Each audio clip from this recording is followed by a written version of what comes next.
God in the flesh. God in the flesh. There was a movie spoken about. I have not watched the details, but I heard about it. Prison Break. Before you could break the prison, you needed somebody just like the prisoners who knew the ins and outs of the prison to enter and break jail. Prison Break. Use of antivirus could only be used. An antivirus could only be used when the virus is known.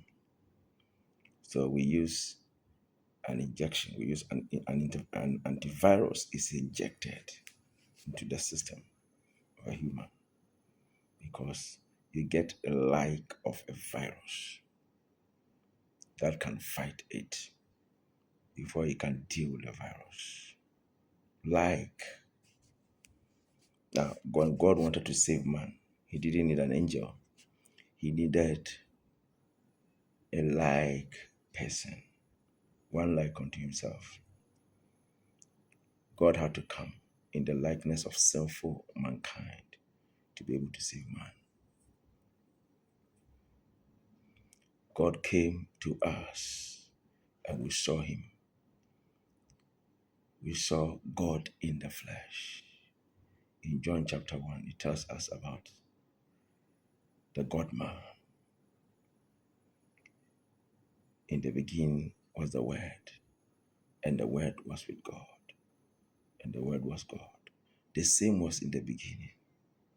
Through him all things were made, and without him was not anything made that has been made. In him was life, and that life was the light of men. And the light shineth in the darkness, and the darkness comprehended it not. A man was sent from God. His name was John. He came to bear witness of the light. He wasn't a light, but he came for a witness that all men through him might believe. And this light and this word became flesh and dwelt among us. And we beheld his glory, the glory as of the only begotten of the Father, full of grace and truth. This is part 2 of God in the flesh. God in the flesh. The same John. When you go on chapter 8, verse 56 through 59, I want to read it. Your father Abraham rejoiced to see my day, and he saw it and was glad. This is Jesus speaking to the Pharisees. Then said the Jews unto him, Thou art not yet 50 years old, and hast seen Abraham? Because it had been several thousands of years, over perhaps about 4,000 years since Abraham expired. And Jesus, at that time, humanly speaking, was less than 50. He was in his early 30s. And you are saying, you have seen Abraham. Now look at this, verse 58. Jesus said unto them, Verily, verily, I say unto you, before Abraham was, I am. Very interesting, not so? Those who have done English language will tell you that this statement should have been before Abraham was, I was. Then perhaps, well, as some believe in reincarnation, you were probably existent and you have come back to life. Well, that was not the case. Every word Jesus said in the Bible, he meant it, and he said it the way he wanted to say it. He said, before Abraham was, I am. He didn't say before Abraham was, I was. Before Abraham was, I am. And look at the reaction, verse 59. And they took up stones to cast at him.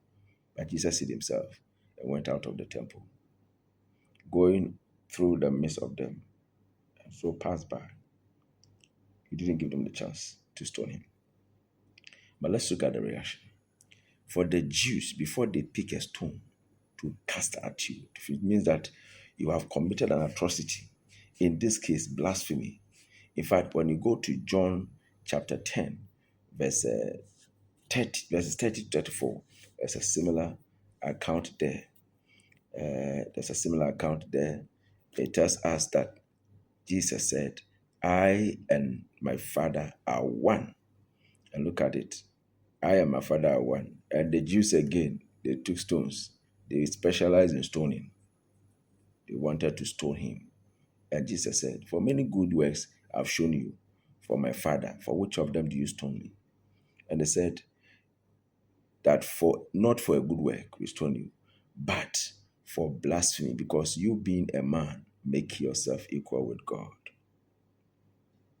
So Jesus, in these instances, express his divinity, express his deity, express to mankind that I am from God and I came on behalf of God and I am the same with God.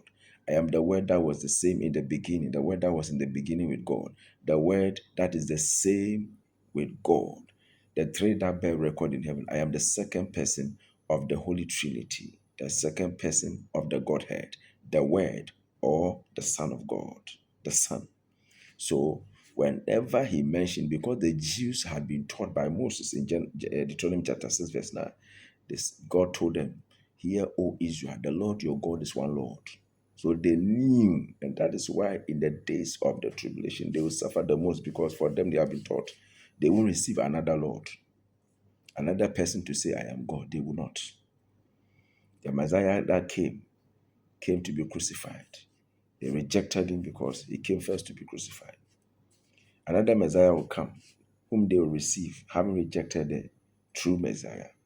And that Messiah will walk up to the temple at Jerusalem, which is just about to be built, and plant his image and tell the Jews, I am God, worship me. And they will never do it. And that will lead to the highest crisis ever in the history of Israel and mankind. Listen, precious one, this is Jesus speaking.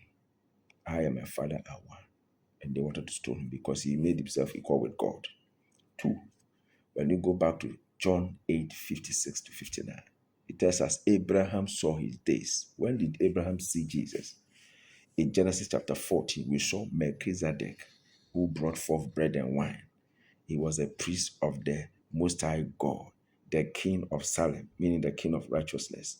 Abraham went to him. In fact, the Bible says about Melchizedek, he had no father, no mother. And Melchizedek was a pre-incarnate manifestation of Christ. In the book of Hebrews, I think chapter 7 talks about Melchizedek. It says that Melchizedek, Christ is a priest forever after the order of Melchizedek. So Melchizedek, we saw in the Old Testament, was a pre-incarnate manifestation of Christ. Abraham saw it and he rejoiced. He brought forth bread and wine and blessed Abraham.